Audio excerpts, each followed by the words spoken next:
Wow, ফিলিংসটা খুব ভালো লাগতেছে। পিছনে একটা আছে তো, মানে ভাল লাগতেছে। তোর মা, তোমরা এখন কোথায় আছো তোমরা জানো? তোমাদেরকে গতকাল বলছিলাম তোমাদেরকে আমি বরগাং নিয়ে আসবো। বরগাং পৌঁছাইতে আর তো কোনো বেশি দেরি নাই। আমরা বরগাংয়ের খুব কাছাকাছি চলে আসছি। আরো এখান থেকে সম্ভবত 10 কিলো হবে বরগাং। কৃতিত্ব তো খুব মজাই পাইতেছে।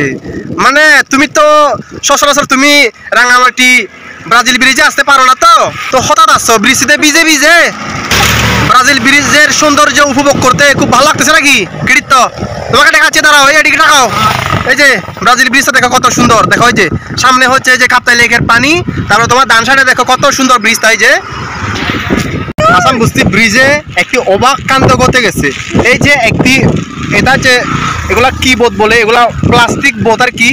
এই প্লাস্টিক বোটটা দড়ি দিয়ে বাঁধা ছিল, এই যে লাল করে মাটি দেখা যাচ্ছে ওখানে একটি লোহার খুঁটি দিয়ে। তো ওখান থেকে অতি বাতাসে ছুটে গিয়ে অলরেডি চলে যাচ্ছে, মানে কাপ্তাই লেকে ভাসতেছে, খুব ভালো করে ভাসতেছে। আমরা এখন আছি ব্রাজিল ব্রিজের উপরে। আকাশের অবস্থা খুব খারাপ। আমাদের ইচ্ছা ছিল যে আমরা বরগাং যাব, কিন্তু যাওয়া হলো না। আমরা অর্ধেক রাস্তায় এসে আটকে গেছি। তারপরেও কিন্তু ব্রাজিল ব্রিজের সৌন্দর্যতা কিন্তু একটু কমে নাই, এর থেকে আরো বেশি সুন্দর হয়ে গেছে। এই যে এই মেঘগুলো আকাশটা কিন্তু সবসময় দেখা যায় না। এই মেঘগুলো আকাশটা দেখার জন্য ভাগ্য নিয়ে জন্মাতে হয়।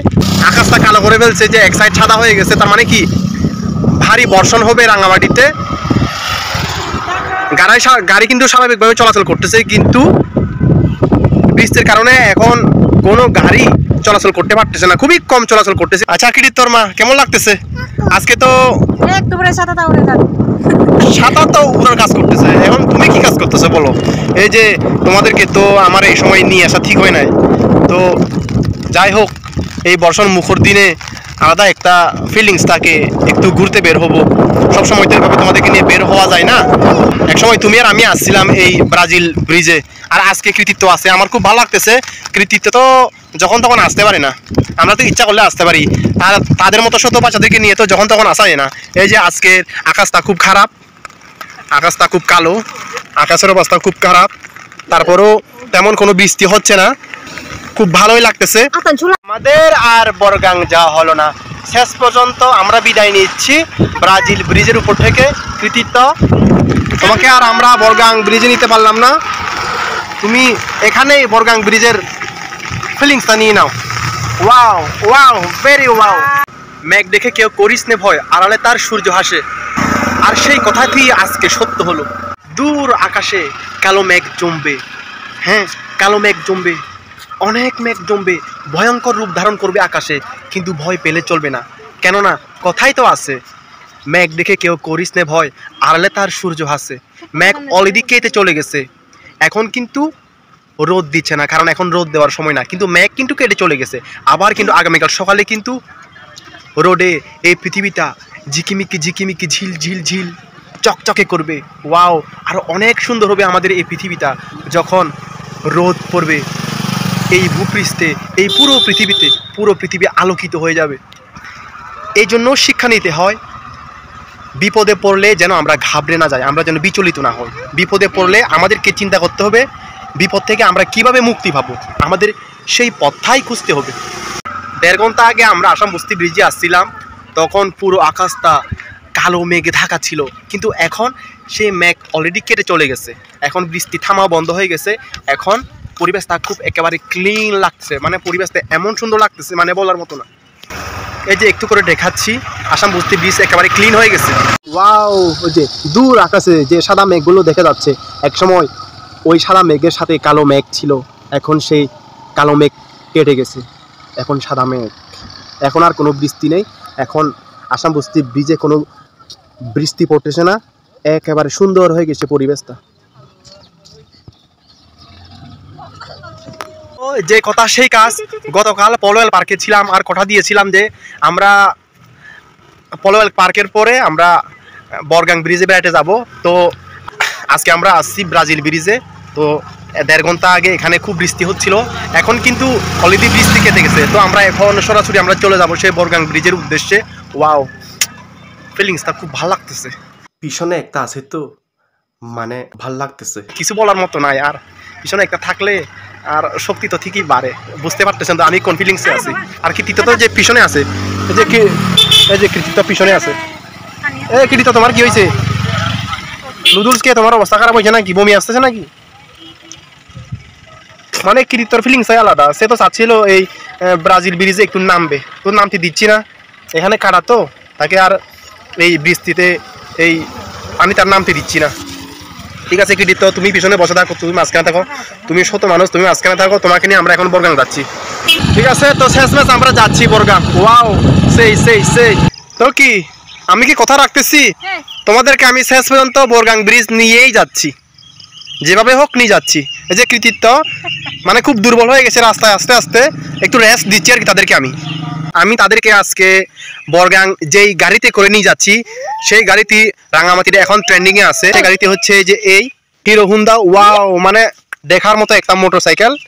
আমি এই মোটরসাইকেল দিয়ে আমি তাদেরকে বরগাং ব্রিজে নিয়ে যাচ্ছি। তোমরা শুধু এই যে ওইদিকে তাকিয়ে দেখো, ওই যে তাকায় দেখো, অনেক দূরে দেখছো কাপ্তাই লেকটা দেখা যায়। এমন একটা সুন্দর জায়গায় তোমাদেরকে নিয়ে আসছি, তোমরা সারা জীবন মনে রাখবা, মানে জীবনে ভুলতে পারবা না। আর কৃতিত্ব ও আচ্ছা, কৃতিত্ব এখানে, কৃতিত্ব দেখছো, ওই যে দেখছো, মানে অনেক দূরে কত সুন্দর কাপ্তাই লেক। বরাদম বরগাং যাওয়ার পথে রাস্তা এত সুন্দর, জাস্ট ওয়াও। একবার গেলে আর ফিরে আসতে ইচ্ছা করে না। যাওয়ার সময় দূর থেকে কাপ্তাই লেকটা সুন্দর করে দেখা যায়। ও কৃতিত্ব চাকমা আর কৃতিত্বর মা, এই যে তোমরা কেন চেহারাগুলো লুকাই রাখছো? এদিকে তাকাও তো, দেখছো? এই যে তুমি ভালো করে দেখছো বরগাংয়ের ব্রিজ গুলো কত সুন্দর সুন্দর, দেখছো তুমি তোমারে মুই হদক সত্য করে মুই তোমার এই বরগাং ব্রিজ দেখা আনিও। তুমি এই হুলুক কাপ্তাই লেক পানি তুমি সেবাতে ইচ্ছা দে কৃতিত্ব লামক, সমস্যা নেই কৃতিত্ব, তুই এই কাপ্তাই লেকের হুলুক পানি আনি তুই সেবাতে ইচ্ছি। অনেক প্রতীক্ষার পর বরগাং ব্রিজে নিয়ে আসলাম কৃতিত্ব এবং কৃতিত্বর মাকে। তো দেখাচ্ছি তাদের রিয়েকশন। বাবা, ও কৃতিত্ব, ও কৃতিত্ব, ওয়াও, তুই বরগাং ব্রিজত বেড়ে আইছি তো মোটরসাইকেল না দৌ লাগে উনি কৃতিত্ব। ওয়াও, তোর হেঁয়া লাগে ওই দ থবিচিনে কাপ্তাই লেকান কৃতিত্ব, থবিচিনি কাপ্তাই লেকান তুই দেখো না দেখর। বাহ কৃতিত্বর মা, এদিকে তো পুরো ফিলিংসের ওভার ফিলিংস হয়ে গেছে। কি কৃতিত্বর মা, কেমন লাগতেছে? হ্যাঁ, ভালো লাগতেছে না? ঠিক আছে, তোমাদেরকে নিয়ে যাই তাহলে। পেছনে দেখা যাচ্ছে বিরাট কাপ্তাই লেকের পানি ঘোলাতে হয়ে গেছে। 1.5 ঘন্টা আগে বৃষ্টি পড়ছিল রাঙামাটিতে, এই বৃষ্টিতে কাপ্তাই লেকের স্বচ্ছ পানি ঘোলা হয়ে গেছে।